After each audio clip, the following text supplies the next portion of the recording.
bagaimana proses penetapan nomor induk P3K sesuai dengan PP 49 tahun 2018, bahwa setelah dilakukan seleksi, PPK mengumumkan pelamar yang dinyatakan lulus seleksi berdasarkan hasil pengolahan yang dilakukan oleh BKN. Kemudian pelamar yang dinyatakan lulus diangkat sebagai calon P3K dengan keputusan pejabat pembina kepegawaian. Jadi tahap pertama adalah pengumuman kelulusan, kemudian penetapan sebagai calon P3K dengan keputusan pejabat pembina kepegawaian, kemudian keputusan pengangkatan sebagai calon P3K itu disertai dengan dokumen pendukung, disampaikan oleh instansi ke BKN untuk diterbitkan persetujuan teknis dan penetapan nomor induk P3K. Nah, BKN punya waktu 25 hari untuk menerbitkan nomor induk P3K sejak usul disampaikan oleh instansi. Kemudian setelah terbit nomor induk P3K, ditindaklanjuti oleh instansi dengan penandatanganan perjanjian kerja antara calon P3K dengan instansi, dan ini tidak harus dengan PPK-nya, itu bisa didelegasikan. Kemudian instansi menerbitkan surat keputusan pengangkatan P3K, dan selanjutnya instansi menerbitkan surat pernyataan melaksanakan tugas. Walaupun tertulis PPK, namun untuk penandatanganan perjanjian kerja, kemudian penerbitan surat pernyataan melaksanakan tugas itu bisa didelegasikan. Lanjut. Terus saja, saya kira ini tidak terlalu lanjut, Mas. Tadi sudah sampaikan di depan.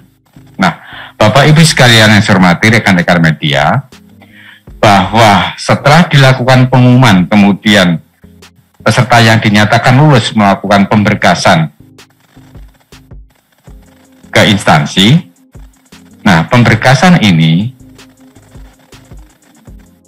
usul penetapan NIP berdasarkan pemberkasan yang sudah disampaikan oleh peserta yang dinyatakan lulus ke BKN, ini diupload atau diunggah melalui aplikasi doku digital bkn.go.id. Jadi prinsipnya untuk penetapan nomor induk ASN sejak tahun lalu itu kita sudah paperless, jadi tidak ada lagi dokumen fisik yang mundar-mandir antara instansi dengan BKN, termasuk pertimbangan teknis penetapan nomor induk P3K juga tidak lagi menggunakan tidak lagi berupa dokumen fisik. Jadi bahkan penandatanganannya pun karena tidak dokumen fisik, maka kita menggunakan tanda tangan digital. Lanjut.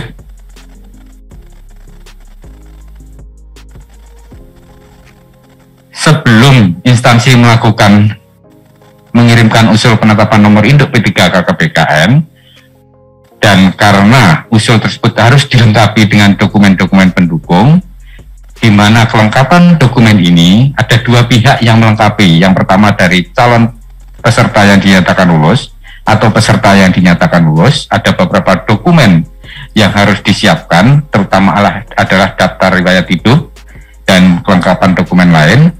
Dan peserta yang dinyatakan lulus mengunggah dokumen tersebut secara elektronik ke portal sscn.bkn.go.id. Kemudian dari sisi instansi, lanjut. Mohon maaf, ini beberapa dokumen, kelengkapan dokumen yang harus diupload oleh peserta yang dinyatakan lulus. Ada sekian banyak dokumennya, termasuk surat pernyataan 5 poin, surat pernyataan bersedia ditempatkan dimanapun di seluruh wilayah kerja Indonesia, surat pernyataan dan surat pernyataan yang lainnya. Antara lain juga surat pernyataan tidak berposisi atau berstatus sebagai PNS ataupun P3K. Ini harus diunggah oleh peserta yang dinyatakan lulus. Lanjut. Kemudian berdasarkan dokumen kelengkapan dokumen tadi, maka instansi menyampaikan usul penetapan nomor induk P3K melalui SHPK. Lanjut. Di sisi lain, instansi harus mengunggah dokumen untuk penetapan nomor induk, antara lain surat pengangkatan calon P3K, surat pengantar usul penetapan nomor induk, dan seterusnya, sampai dengan daftar peringkat nilai seluruh peserta ujian. Ini untuk cross-check dengan database yang ada di PKN nantinya. Lanjut. Ini yang penting, Bapak Ibu sekalian, rekan-rekan media. Penentuan mulai berlakunya pengangkatan sebagai P3K tahun 2021 ditetapkan terhitung mulai tanggal 1 bulan berikutnya dari tanggal penyampaian usul penetapan nomor induk P3K kepada Kepala PKN atau kepada Kepala Kantor Regional PKN. Nah, ini penting sehingga kita tidak ada lagi tawar-menawar mengenai TMT. Jadi TMT-nya pasti. Kalau usul masuk di bulan Januari ke PKN, maka TMT-nya tanggal 1 atau awal bulan. Kalau tanggal 1-nya tanggal merah, tanggal 1 bulan berikutnya, yaitu di bulan Februari. Kalau usul masuk di bulan Desember, maka TMT-nya di tanggal 1 bulan Januari. Nah, berkenaan dengan ini, kami mohon bagi instansi untuk menyampaikan usul jangan di tanggal-tanggal akhir bulan. Itu merepotkan kami untuk memproses dan menetapkan nomor induknya. Lanjut. Saya kira ini hanya SOP di PKN, ada batas waktu 25 hari bagi PKN untuk menerbitkan nomor induk P3K. Lanjut. Kemudian, instansi punya waktu 30 hari kerja setelah menerima penetapan nomor induk P3K lanjutinya berupa penandatanganan perjanjian kerja antara P3K dan instansi dan penerbitan keputusan pengangkatan sebagai P3K. Karena di awal tadi SK-nya baru SK calon P3K, setelah mendapat nomor induk baru ditetapkan SK pengangkatan sebagai P3K. Lanjut.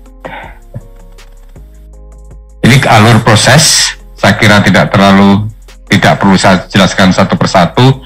Ini adalah resume atau gambaran dari apa yang sudah saya sampaikan tadi, mulai dari lulus seleksi, kemudian apa yang harus diproses oleh yang bersangkutan, peserta yang dinyatakan lulus, dan apa yang harus dilakukan oleh pengelola kepegawaian instansi, kemudian apa yang selanjutnya dilakukan oleh PKN maupun kantor regional PKN sampai dengan diterbitkan penetapan nomor induk P3K berupa dokumen pertimbangan teknis, dan seluruh proses ini kita lakukan dalam satu sistem yaitu SHPK dan beberapa sistem pendukung lainnya. Saya kira ini beberapa hal yang dapat saya sampaikan untuk proses persiapan penetapan nomor induk P3K. Terima kasih. Wassalamualaikum warahmatullahi wabarakatuh. Om Santi Santi Om, Salam, dan salam sehat bagi kita semua.